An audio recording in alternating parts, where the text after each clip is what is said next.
Olá, olá pessoal, tudo bem com vocês? Espero que sim. A paz de Deus a todos vocês. Paz de Cristo, Shalom. Sejam todos bem-vindos ao canal Débora Gemília. Vamos aqui para mais um livro da leitura da Palavra de Deus, que é lâmpada para o nosso caminhar. Aquele que nela andar não se desviará, nem para a esquerda nem para a direita. Eu não consegui fazer o vídeo no final de semana, né? O meu compromisso era fazer nos sábados de manhã, só que infelizmente não deu, eu precisei sair e eu não enviei o vídeo. E os dias estão muito corridos, gente. Não sei se vocês perceberam. Os dias estão diminuindo, assim. Tá girando, você mal levanta quando você vê, já era de dormir. Dormir de novo. Então, infelizmente, eu não tive tempo. E eu vou fazer hoje, né? Hoje é quarta-feira. Assim, vou fazer porque eu tô aqui em casa, meu marido foi trabalhar. Então tá um silêncio bom, porque pra você ler a Bíblia tem que estar em silêncio de paz. Não dá pra ficar lendo a Bíblia com barulheira, né? Muito barulho, zum, zum, zum, que atrapalha. Então, pessoal, vamos aqui para a leitura da Palavra de Deus. Estamos em Romanos. O último eu fiz até o 5, né? Vamos iniciar aqui no 6 de Romanos. E o 6, o título diz: a graça não nos deixa permanecer no pecado. Antes nos livra do poder do pecado. Eu vou fazer a leitura por essa maior aqui, que ela é bem melhor, as letras delas são maiores. 6. O que diremos então? Permaneceremos em pecado para que a graça possa mudar? De forma alguma, como nós que estamos mortos para o pecado, viveremos ainda nele? Não sabeis que todos os que fomos batizados em Jesus Cristo, fomos batizados na sua morte? Portanto, fomos sepultados com ele para a morte pelo batismo, para que assim como Cristo foi ressuscitado dentre os mortos, pela glória do Pai, assim também nós andemos em novidade de vida. Porque, se fomos plantados juntamente com ele na semelhança da sua morte, também o seremos na semelhança da sua ressurreição. Sabendo isto, que o nosso velho homem foi crucificado com ele, para que o corpo do pecado pudesse ser destruído, para que não sirvamos mais ao pecado. Porque aquele que morreu está liberto do pecado. Ora, se morremos com Cristo, cremos que também viveremos com ele. Sabendo que, tendo sido Cristo ressuscitado dentre os mortos, já não morre. A morte não tem mais domínio sobre ele. Pois quanto ao morrer, ele morreu uma só vez para o pecado, mas quanto ao viver, vive para Deus. Assim também vós, considerai-vos mortos de fato para o pecado, mas vivos para Deus em Jesus Cristo, nosso Senhor.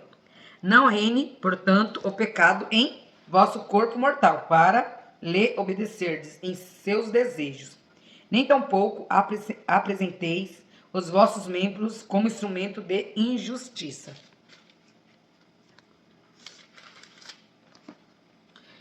Ao pecado, mas apresentai-vos a Deus, como os que são vivos dentre os mortos, e os vossos membros como instrumentos de justiça a Deus. Porque o pecado não terá domínio sobre vós, pois não estáis debaixo da lei, mas debaixo da graça. Pois que pecaremos porque não estamos debaixo da lei, mas debaixo da graça? De forma alguma. Não sabeis vós que a quem vos apresentardes como servos para obedecer-lhes, servos sois daquele a quem obedeceis, seja do pecado para a morte ou da obediência para a justiça. Mas graças a Deus que fostes servos do pecado. Mas obedecestes de coração à forma de doutrina a qual fostes entregues. E, tendo sido libertados do pecado, tornastes servos da justiça. Eu falo segundo a maneira dos homens, por causa da fraqueza da vossa carne. Pois assim como apresentastes os vossos membros para servirem à imundícia e à iniquidade, assim apresentai agora os vossos membros para servirem à justiça para a santificação. Porque quando éreis servos do pecado, estáveis livres da justiça. E que fruto tinhais então das coisas de que agora vos envergonhais? Porque o fim dessas coisas é a morte. Mas agora, tendo sido libertado do pecado e tendo-vos tornado servos de Deus, tende os vossos frutos para a santificação e por fim a vida eterna. Porque o salário do pecado é a morte, mas o dom de Deus é a vida eterna, por Jesus Cristo, nosso Senhor. 7. Estando mortos à lei, sirvamos a Deus em novidade de espírito. A lei opera em nós a morte. Luta da carne com o espírito. 7 de Romanos. Não sabeis vos, irmãos, pois eu falo aos que conhecem a lei, que a lei tem domínio sobre o homem enquanto ele vive? Porque a mulher que tem marido está ligada pela lei ao marido, enquanto ele viver. Mas, se o marido morrer, ela está livre da lei do marido. Então, assim, enquanto seu marido viver, se ela se casar com outro homem, será chamada adúltera. Mas, se seu marido morrer, ela está livre da lei, e assim não será adúltera, mesmo que ela venha se casar com outro homem. Portanto, meus irmãos, também vós tornastes mortos para a lei pelo corpo de Cristo, para que chegasseis a ser de outro, do que foi ressuscitado dentre os mortos, a fim de que dessemos frutos para Deus. Porque, enquanto estávamos na carne, as paixões dos pecados que eram pela lei operavam em nossos membros, para trazerem fruto para a morte. Mas agora temos sido libertos da lei, tendo morrido para aquilo em que estávamos retidos, para que sirvamos em novidade de espírito, e não na velhice da letra. O que diremos então? A lei é pecado? De forma alguma. Porém, eu não conhecia o pecado, senão pela lei. Porque eu não conheceria o desejo, se a lei não dissesse: tu não cobiçarás. Mas o pecado, tomando ocasião pelo mandamento, operou em mim todo tipo de concupiscência.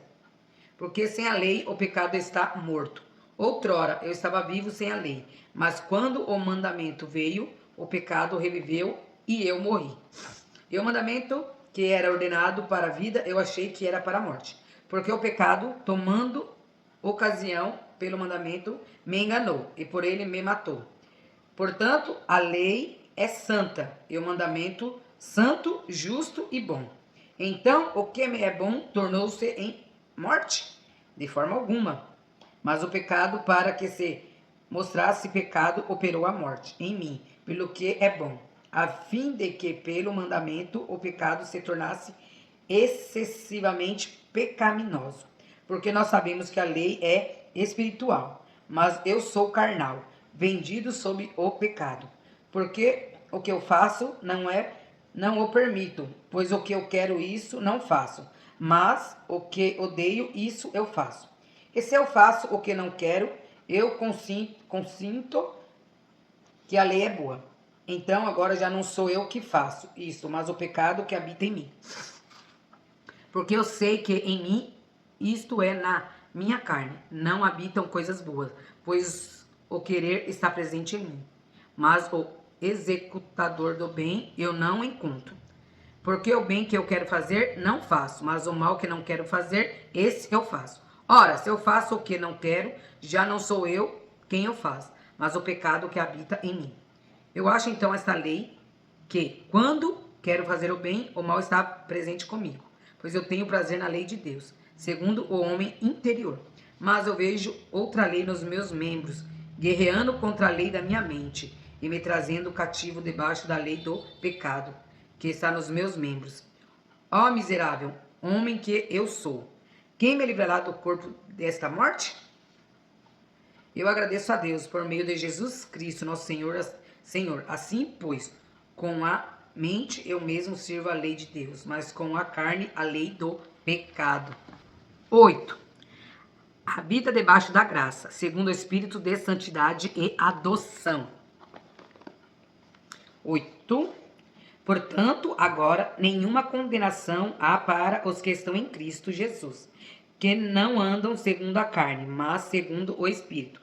Porque a lei do Espírito e vida em Cristo Jesus me livrou da lei do pecado e da morte.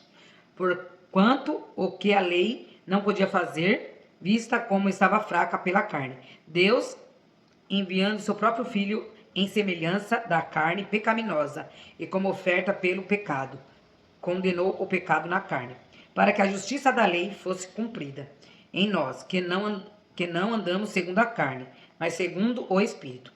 Porque os que são segundo a carne têm a mente nas coisas da carne, mas os que são segundo o Espírito, para as coisas do Espírito. Porque a mentalidade carnal é morte, mas a mentalidade espiritual é vida e paz.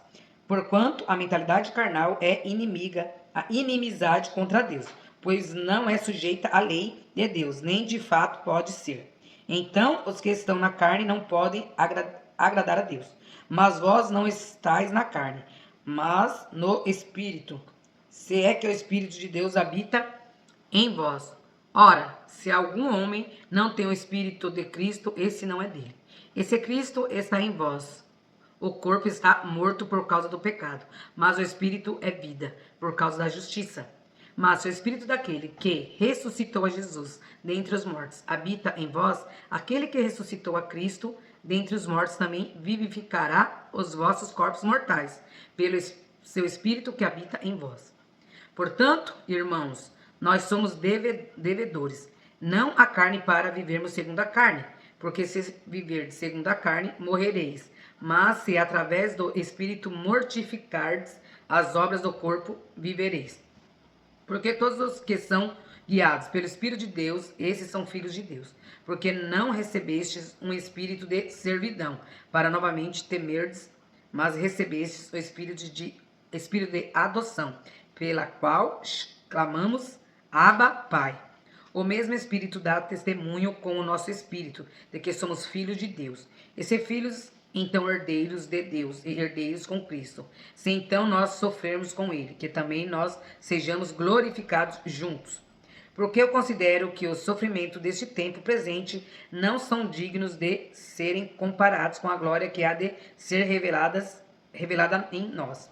Porque a ardente expectativa da criatura espera pela manifestação dos filhos de Deus. Porque a criatura ficou sujeita à vaidade, não voluntariamente, mas por causa do que o sujeitou em esperança. Porque a própria criatura também será libertada da servidão da corrupção, para a gloriosa liberdade dos filhos de Deus. Porque nós sabemos que toda a criação geme e uníssono sofre dores de parto até agora.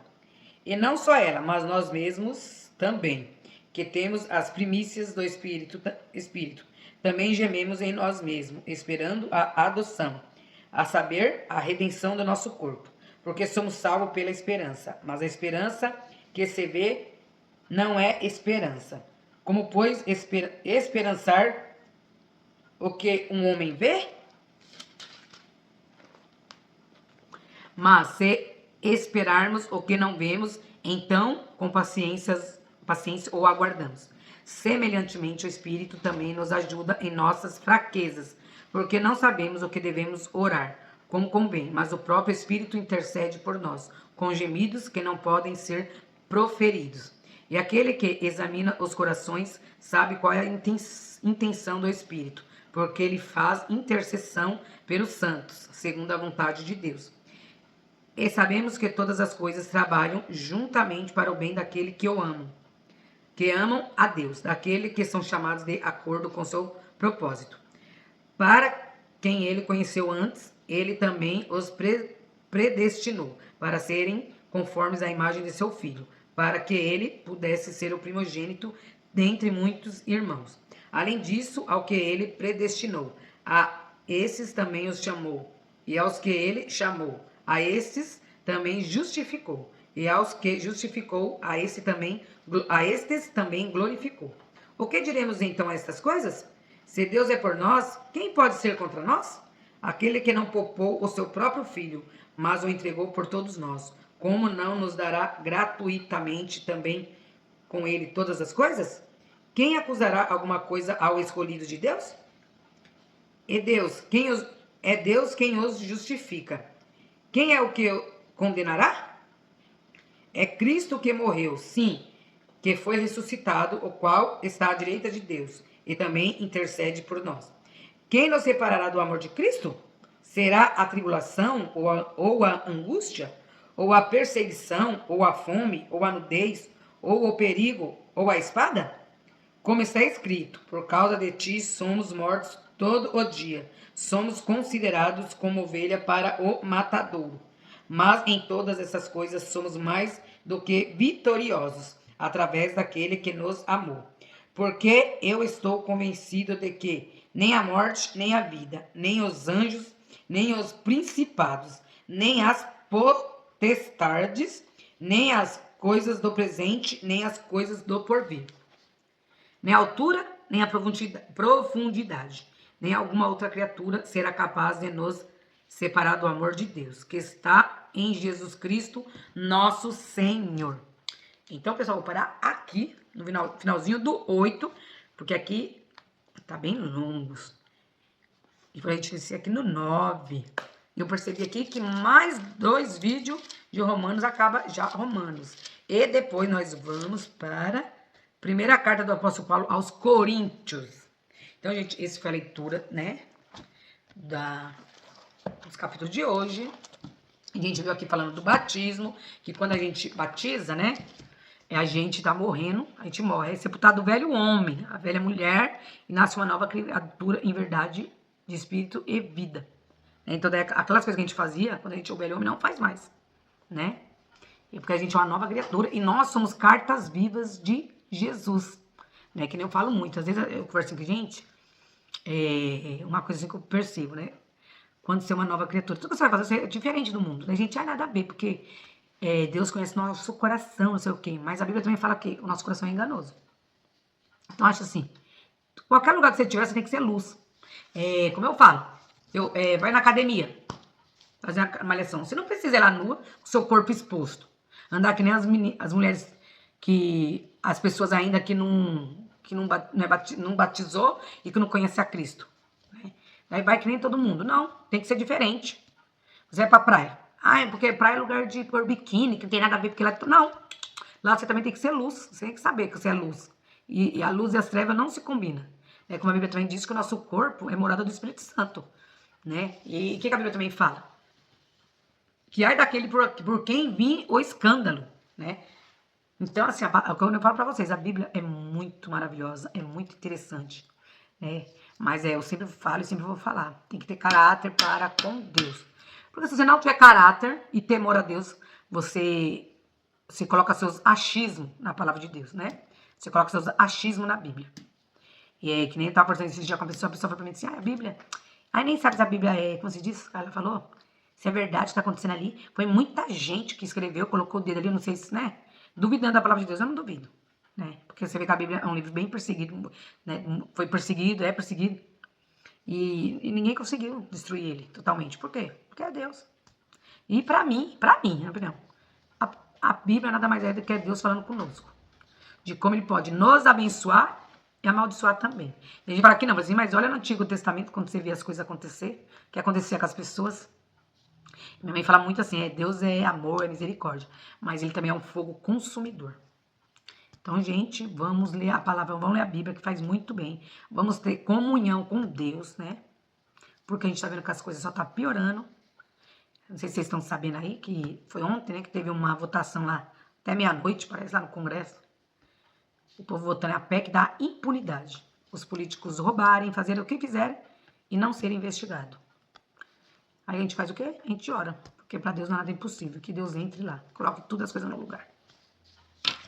Um beijo no coração de vocês. Fique com Deus e até o próximo vídeo. Tchau, tchau, pessoal.